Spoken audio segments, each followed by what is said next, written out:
दुनिया में अर्थशास्त्र का एक सिद्धांत है कि जो देश अपने खर्चे जितने घटा सकता है वो देश अपनी आमदनी उतनी ही बढ़ा सकता है। जो परिवार अपने खर्चे जितने घटा सकता है वो परिवार उतनी आमदनी ही बढ़ा सकता है। तो आप सभी किसान परिवारों से निवेदन है, विनती है, आग्रह है, अनुरोध है कि आप अपनी जिंदगी के फालतू खर्चे घटाओ। तो आप बोलोगे कहां खर्चा घटाएं? सबसे बड़ा खर्चा है उसी को खत्म करो, यूरिया का खर्चा, इसको घटा दो, यूरिया मत खरीदो। दूसरा बड़ा खर्चा है डीएपी का, यह भी मत खरीदो। तीसरा बड़ा खर्चा है कीटनाशक दवाओं का, एंडोसल्फान, मेलाथियान वगैरह, यह भी मत खरीदो। फिर आप बोलोगे तो खेती कैसे करें? खेती करने का मैं एक नया तरीका बताता हूं आपको। मैं भी खेती करता हूं, आप भी वैसे ही खेती करो। 15 साल पहले मैं और मेरे जैसे बहुत किसान यूरिया डीएपी डाल के खेती करते थे। अब हमने यूरिया डीएपी डालना बंद कर दिया है। ऐसे हजारों किसान इस देश में खेती कर रहे हैं जो यूरिया का एक दाना भी खेत में नहीं डालते। तो फिर आप बोलेंगे क्या डालते हैं? गाय का गोबर डालते हैं, भैंस का गोबर डालते हैं, बैल का गोबर डालते हैं, उससे खेती करते हैं। फिर आप बोलेंगे ये गाय बैल भैंस का गोबर डालने से खेती अच्छी होती है? बहुत अच्छी होती है। मैं आपको आंकड़ों से बता सकता हूं। 15 साल पहले जो किसान यूरिया डीएपी डालते थे, 1 एकड़ में उनको 30 मीट्रिक टन गन्ना होता था। अब वही किसान गाय का, बैल का, भैंस का गोबर डालते हैं, 1 एकड़ में उनको 90 मीट्रिक टन गन्ना होता है, 3 गुना ज्यादा होता है। 15 साल पहले जो किसान गेहूं पैदा करने के लिए 1 एकड़ खेत में यूरिया डीएपी डालकर 12 क्विंटल गेहूं करते थे, अब वही किसान 20 क्विंटल, 22 क्विंटल तक गेहूं करते हैं गोबर और गोमूत्र डाल के। 15 साल पहले जिन किसानों की 1 एकड़ में 2.5 क्विंटल कपास आती थी, अब गोबर गोमूत्र डालकर उनकी 7 क्विंटल कपास आती है। माने उत्पादन अच्छा होता है, कम नहीं होता, ज्यादा होता है। तो आप बोलेंगे ये गोबर गोमूत्र डाल के खेती कैसे की जाती है? इसका एक सरल सूत्र बताना चाहता हूं। जो भी किसान भाई हैं वो इसको लिख लें अपने कागज पर, अपनी कॉपी पर, नहीं तो ध्यान से सुन लें, क्योंकि ये सूत्र बताने पता नहीं कब कौन दोबारा आपके पास आएगा। ये सूत्र वो है जो खेती में उत्पादन तो ज्यादा देगा और खर्चा आपका पूरा घटा देगा। यूरिया का एक दाना डालना नहीं पड़ेगा और बहुत अच्छी फसल आपकी पैदा होगी। क्या करना है? गोबर डालना है, गाय का हो या बैल का हो या भैंस का हो। कितना गोबर डालना है और कैसे डालना है? अभी कई बार हम गोबर डालते हैं तो क्या करते हैं, गोबर को इकट्ठा करते हैं, एक खड्डे में भरते जाते हैं, वो सूखता रहता है, फिर जब सूख जाता है तो उठाकर खेत में डाल देते हैं। ये सूखा हुआ गोबर मत डालो, इससे कोई फायदा नहीं है। गोबर अगर खेत में डालना है तो गीला डालो, वो सबसे ज्यादा फायदा करता है। ऐसे में एक बात समझाऊं आपको, मैं आपको एक सूखी रोटी दूं खाने के लिए, आप जल्दी नहीं खा पाएंगे, और उसी रोटी को दूध में डाल के दे दूं, फटाफट खा लेंगे। एक सूखी रोटी दे दूं, नहीं खा पाएंगे। दाल में डाल के दे दूं, जल्दी खा लेंगे। गीली चीज जल्दी हजम होती है, मिट्टी को भी और शरीर को भी। तो खेत की मिट्टी में गोबर डालो तो गीला करके डालो। आप बोलेंगे कैसे करना है? 1 एकड़ खेत अगर हमारे पास है मान लो, तो 1 एकड़ खेत के लिए 15 किलो गोबर चाहिए, गाय का या बैल का या भैंस का। अब 15 किलो गोबर चाहिए और 15 लीटर मूत्र चाहिए, गाय का या तो बैल का या तो भैंस का। अब आप कहोगे गोबर इकट्ठा करना तो आसान है, मूत्र कैसे इकट्ठा करें? मूत्र इकट्ठा करना भी आसान है। गाय बैल भैंस जब मूत्र देते हैं ना तो उसका समय एकदम पक्का है। गाय के बछड़े और बछड़ी को दूध पीने के लिए छोड़ो, तुरंत पेशाब करती है, डब्बा लगा के भर लो।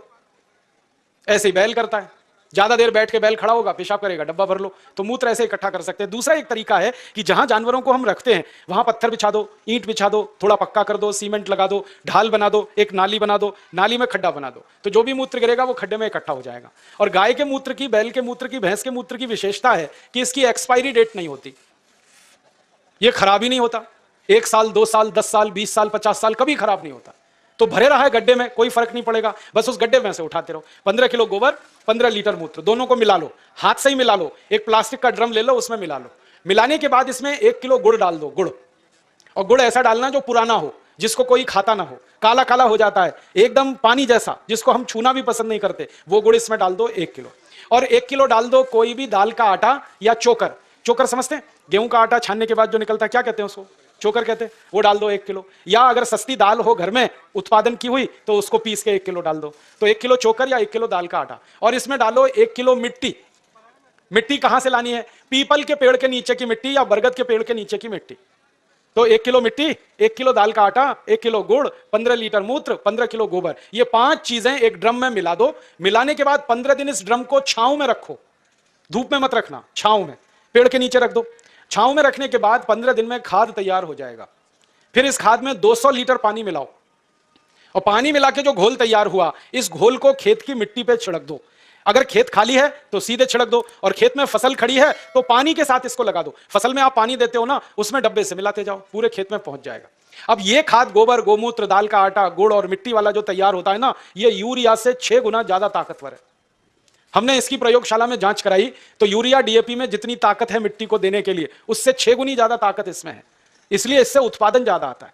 और इस खाद को हर 21 दिन में खेत में डालते जाओ। हर 21 दिन में अगर आपने डाला तो पूरे साल की एक साइकिल बन जाती है। जैसे 3 महीने की फसल है तो 4 बार डलेगा, 4 महीने की फसल है 5 बार डल जाएगा, 6 महीने की फसल है 7 बार डल जाएगा। हर 21 दिन पर यह खाद डालते जाओ। परिणाम क्या होगा? मिट्टी बहुत अच्छी हो जाएगी आपकी। और यह खाद डालने से मिट्टी में केंचुए बहुत हो जाते हैं। और केंचुओं के बारे में आप जानते हैं, केंचुए मिट्टी में ऊपर नीचे घूमते हैं और मिट्टी को खोदते रहते हैं। और केंचुए मिट्टी को भुरभुरा बनाते हैं, पोला बनाते हैं। फिर बारिश का पानी जब गिरता है मिट्टी पे तो एक एक बूंद पानी नीचे चला जाता है। अगर केंचुए ज्यादा हो तो पानी पूरा नीचे चला जाता है, माने बहकर बेकार नहीं जाता। और केंचुए ज्यादा है ना, तो केंचुए क्या करते हैं? मिट्टी खाते हैं और जो कुछ भी वो निकालते हैं मल के रूप में, वो दुनिया की सबसे अच्छी खाद है। तो आपके खेत की मिट्टी में केंचुओं की संख्या बढ़ाओ, और वो गोबर की खाद से बढ़ती है, क्योंकि केंचुए को गोबर पसंद है। अगर आप एक बार गोबर की खाद डाल दोगे, कहीं से भी केंचुआ घूमता हुआ खेत में आ जाएगा। और केंचुआ बड़ा विचित्र जीव है, 24 घंटे काम करता है, कभी छुट्टी नहीं करता, कभी संडे नहीं, कभी मंडे नहीं। और फोकट में काम करता है, कभी टीए नहीं, कभी डीए नहीं, कभी एचआरए नहीं, न छुट्टी लेता है न तनख्वाह लेता है। और ऐसा विचित्र जीव है ये केंचुआ कि साल भर ये जिंदा रहता है और साल भर में 1 लाख बच्चे पैदा करके ही मरता है। वो ये नहीं मानता हम दो हमारे दो, वो एक केंचुआ 1 लाख पैदा करता है। तो खेत में एक केंचुआ आया तो 1 लाख हो गए, 1 लाख और 1-1 लाख करेंगे तो संख्या बढ़ती जाएगी। और जिस खेत में केंचुए ज्यादा हैं वहां की मिट्टी तो सोना पैदा करती है। ये सारे दुनिया के वैज्ञानिक मानते हैं। केंचुओं की संख्या बढ़ाओ, मिट्टी में सोना उपजेगा, खूब पैदावार होगी, खूब फसल मिलेगी। और उसका तरीका मैंने आपको बता दिया।